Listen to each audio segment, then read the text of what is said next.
Hello students, this is your social science sir Gangadhar. Today we are going to discuss the concept or the topic that has been kept for your SSLC examination is post-independent India. So what we have to discuss today is we have to know how the problem of refugee, the most important problem that erupted after independence due to the partition of India, it was controlled by Indian government, and then we will understand how the 562 princely states were merged to Indian Union and it was formed a federal government. So today we are going to concentrate this video to this particular two concepts, okay? Because these two concepts might be asked you people for 2 to 3 marks questions, okay? So today we are going to understand the problem of refugee, how India solved the refugee crisis. So first of all, we have to understand most of the refugees who fled from or who came from Pakistan to India, they were allowed food, shelter and agricultural land by the government of India by 1951. So by the year 1951, majority of the refugee crisis was solved by India. So why the year 1951 was chosen? Because we all know that immediately after the partition of India, it was not easy for the people to migrate from one country to another country. That is why from 1947 August to 1951, so 4 years was provided as a window for the people or for the refugees who are willing to migrate from India to Pakistan or either from Pakistan to India. So that is the reason in your textbook they have given that the West Pakistan. So today we are going to call it as Pakistan, but in 1947 we call it as West Pakistan because what we call today Bangladesh, it was referred as East Pakistan at that particular time. So by 1951, nearly 6 million. 6 million means 60 lakh people or refugees. They were provided shelter, food and the necessary what we call facilities by the government of India. So that means the problem from the West Pakistan refugees was almost all solved by the Indian government. So that is one point that you have to underline in your textbook. So what I have written here is the immediate crisis after independence was refugee problem. Due to why there was refugee problem? See, question might arise. Why there was a refugee problem? You have to answer due to the partition of India and Pakistan. So that is 1 mark. And next, how did India solve it? Many people from both countries, they tried to settle and they tried to choose their future in other countries. So nearly 6 million came to India. 60 lakh people came to India. They were provided shelter, food by 1951. This problem was solved. That is problem of West Pakistan. West Pakistan problem was solved. But there was a problem still continue in the eastern part of India. So why there was a problem of in the eastern part of India? Because there were still communal clashes happening in eastern Pakistan, because what we call today as Bangladesh. Earlier it was referred as eastern Pakistan. Today we call it as Bangladesh.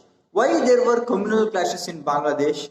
Who were fighting in among themselves in Bangladesh? It was between the western Pakistanis and the eastern Pakistanis. So why there was a problem between them?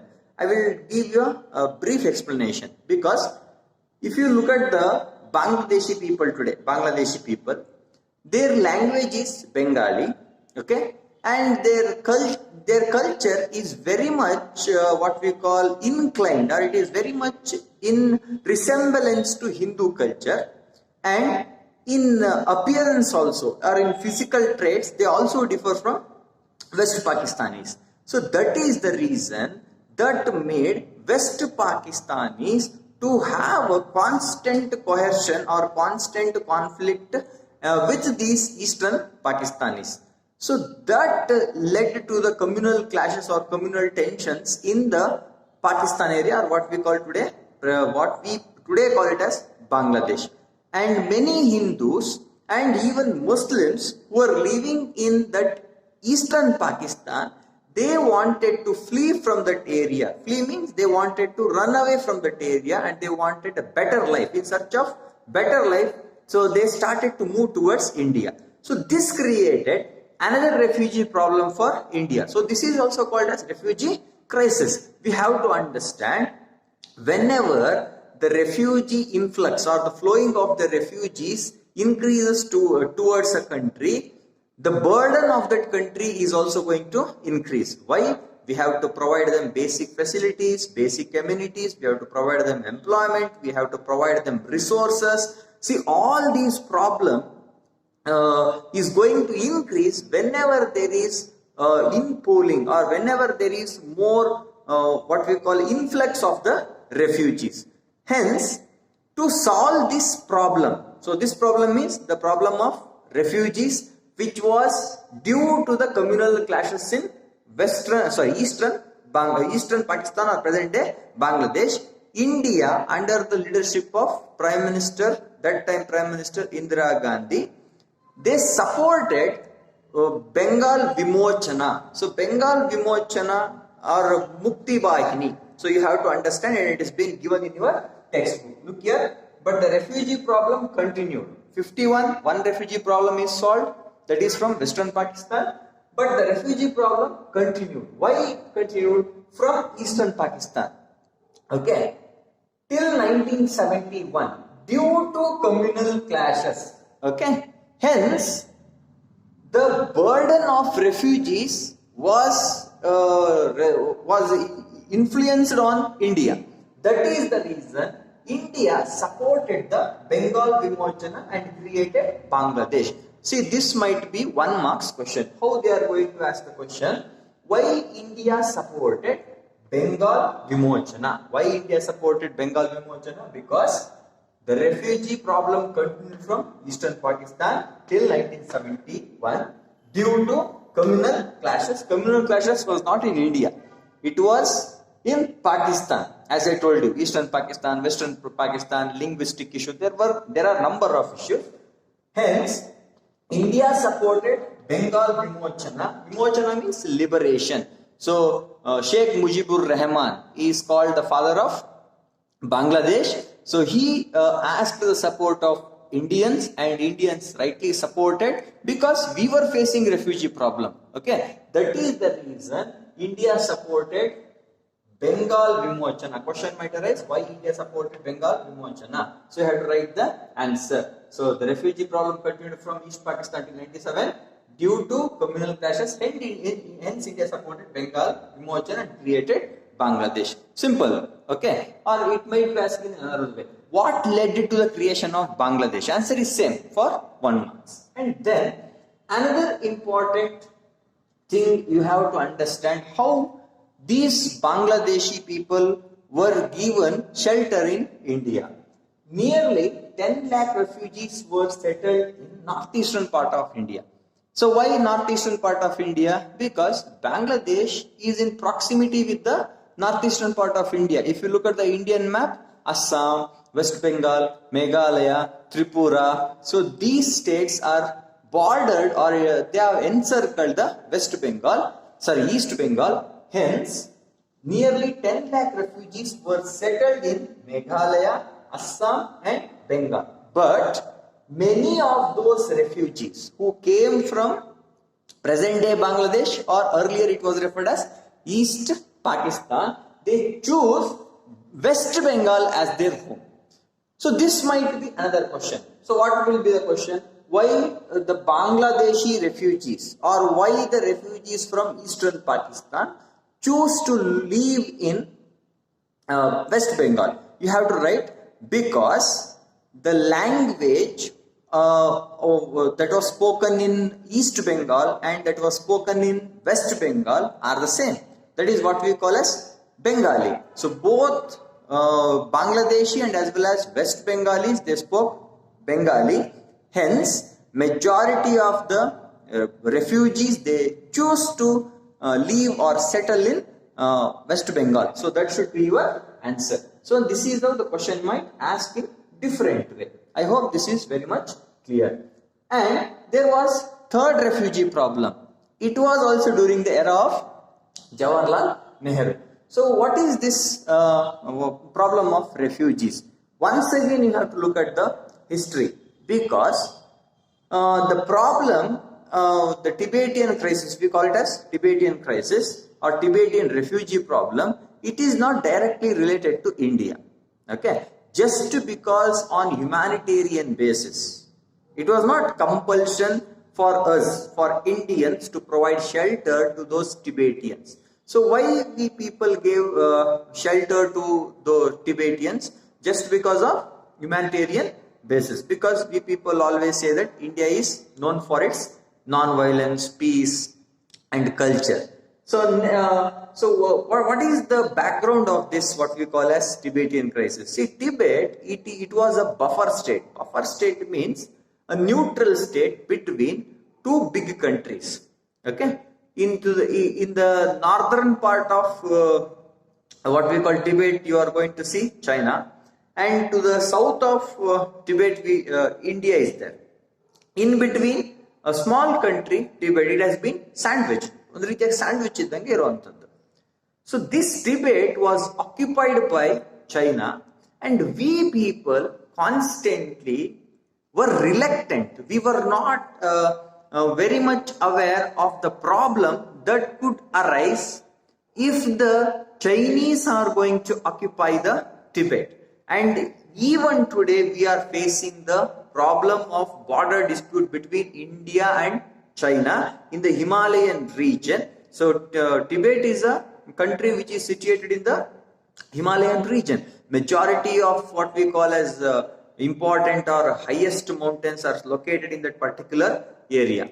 So we are not going to discuss that much more, but we have to know that when these Chinese, Mao Zedong, he occupied the Tibet, we never protested against the Chinese. So, and instead of protesting, we people always harped the same tune that we are going to be Indi Chini, bye. We all know that Panchashila principles was signed between Jawaharlal Nehru and Chou En-lai. Even though the Panchashila principles were signed between us, China was constantly invading Indian territory. Okay, and many people in Tibet, they protested against this Chinese incursion or Chinese occupation.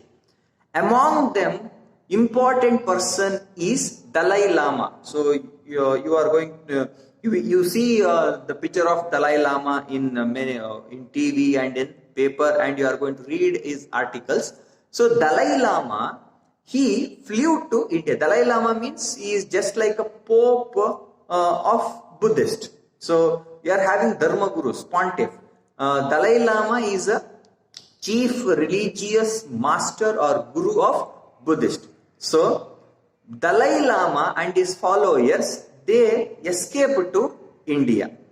And this led to the war between India and Chinese. So what is the reason behind the 1962 war between India and China? The escalation of Tibetan crisis, that is the major reason for the war between India and China. So nearly 1.2 lakh, that is 1,20,000 Tibetans, they fled to India and they asked the shelter during the tenure of Jawaharlal Nehru. So you have to write the third refugee problem is from Tibet. During the time of Nehru, the Tibetan refugee problem erupted. Nearly 1.2 lakh Tibetans were provided shelter in India at various places. So various places in Karnataka, there is a famous place where you are going to have a Tibetan temple. That is Bailakuppe in Karnataka. Okay, Mundgod, we are having two Buddhist camps in Karnataka. One is at Mundgod, Uttara Kannada district. Another one is at Bailakuppe, that is Coorg. And another important place where Tibetan Buddhists have been sheltered in India is Dharmashala. So this is how we people, that is Indians, we solved the refugee crisis in very humanitarian basis. So this is very important from your examination perspective. I have not detailedly explained everything here because we do know that we are not having such a time to explain detailedly everything here. Okay, so I hope the questions you have understood how it might arise and how to solve this question. So another important question in this regard is on what basis, so it might be asked like this, on what basis Indians provided shelter or they settled the refugees problem. You have to write on the humanitarian basis, on the basis of humanitarian grounds, India settled the crisis of refugees. So that is for 1 mark. So this is how 3 to 4 types of question might arise in this particular concept. So for 3 marks, how India solved refugee crisis. I hope this is very much clear. So now we are going to discuss about another important problem that erupted, that is integration of the princely state. So students, so second topic today we are going to discuss is the integration of princely state. So here we have to understand how the questions might arise. So question will arise in 2 ways. First one will be explain the role of Sardar Vallabhbhai Patel in the integration of India into a single union, and the same question it will be asked in a different way, like explain or why justify Sardar Patel or Vallabhbhai Patel is rightly referred as the Iron Man of India. So to answer these questions, you have to understand what was given in the 1947 Indian Independence Act that I have briefly discussed in my previous video, and how it had implications, serious problems over Indian integration. So that also we have to know today. So first of all, I would like to tell you, so how many princely states were there in India? So there were 560 odd, that is 62 princely states in India. 3 to 4 princely states, they were earlier reluctant and they were opposing to join India. So that made the problem of integration, of integrating India, a very problematic issue. So the question might be asked here is, the integration of India, okay, was another problem after independence. Why it become a problem? So that might be your question. So why the integration of India was another problem after independence? So you have to answer is, there were 562 princely states and they were initially not willing. Earlier they were not willing. Why they were not willing? Because they were in hesitation. So why they were hesitating? Because they have enjoyed all kind of royal facilities and luxury and special status during their kingship or monarchy. But in the democracy that we people were planning to adopt, that is federal government and democratic parliamentary system, the role of king is very minimal. Hence, initially these kings were reluctant or were not willing to join the Indian federal system. That you have to understand. So the question you know that, and how to answer. There were 562 princely states and they were initially not willing to join the Union of India due to hesitation. Hence, it was problem to integrate India. That is the answer.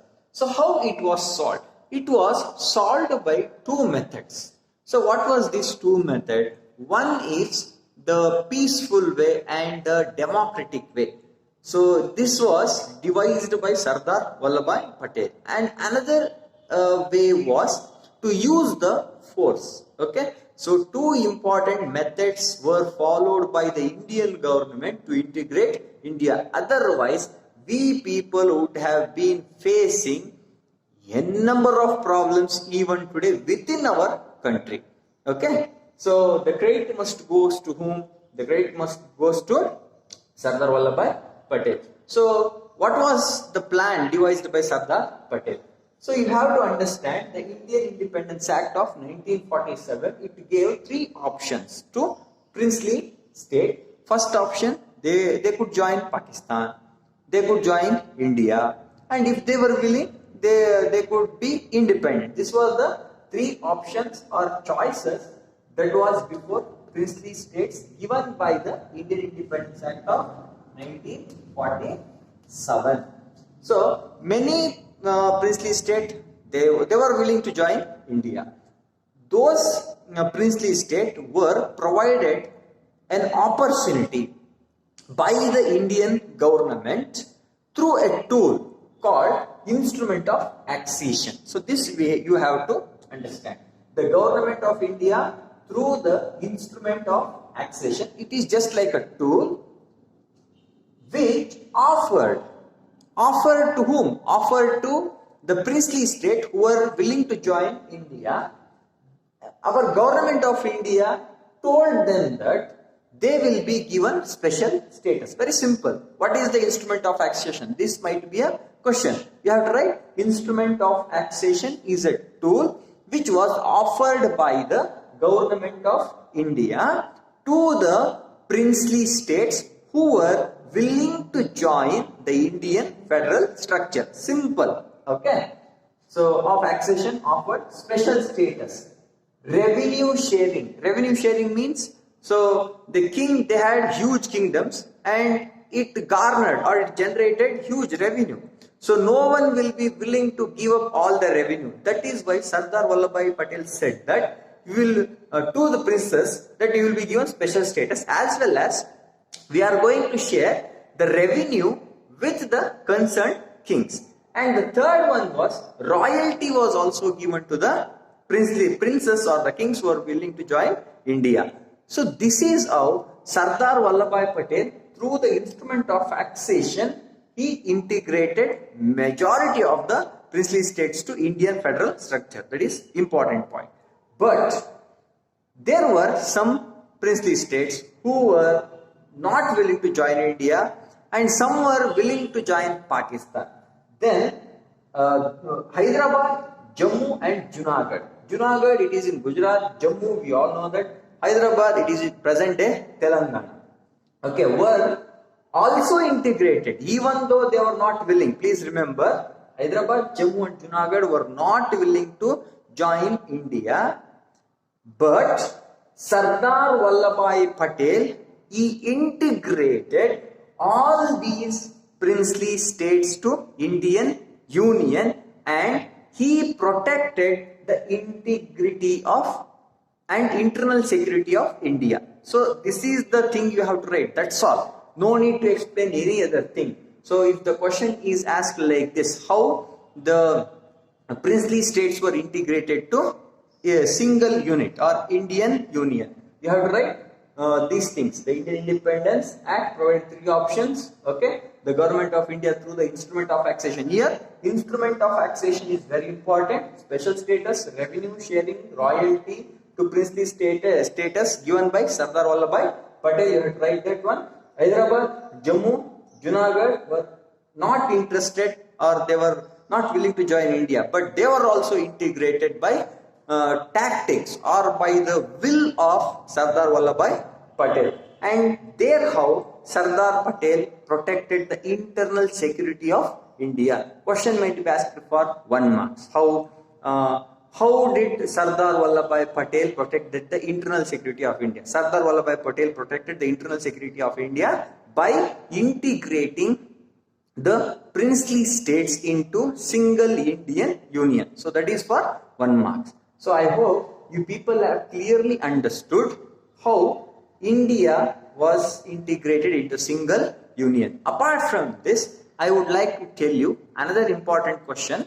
The question might be asked like this. What made Nehru to think that India has to be called a secular nation, or why Nehru inclined towards secularism? So you have to write, immediately after the partition of India, the violent communal clashes. Yesterday I have told you, these violent communal clashes, this created a deep impact on Jawaharlal Nehru, and he was disheartened by the violence that erupted after the independence. Hence, Jawaharlal Nehru did not declare India as a Hindu state, like Pakistan declared itself as an Islamic state. India did not declare India as a Hindu majority state. So that is why you have to write that incident, the violence that erupted after the communal clashes or after the partition, made a deep impact on Jawaharlal Nehru, and he adopted secular nation. So these things are very important from your exam perspective. I hope you have understood some of the important topics or important points that we were supposed to discuss in this particular concept. So tomorrow I am going to complete the video. So another important thing I have to tell you is the question might be asked in another way. So how did India emerge as a democratic nation? You have to write all the problems and how the problems were controlled by Indian government, and you have to prove that how India emerged as a democratic government. So like example, the new constitution. Through the new constitution, stability was brought by Constituent Assembly. So that is also one of the important point or important problem that was met by the constitution, so the government of India. I hope you people are satisfied with this particular video. So tomorrow I am going to discuss the last concept, how the princely states were merged. Issue of Hyderabad we are going to discuss. Junagadh, most important is Hyderabad. I hope you people have enjoyed and understood. Thank you. Jai Hind.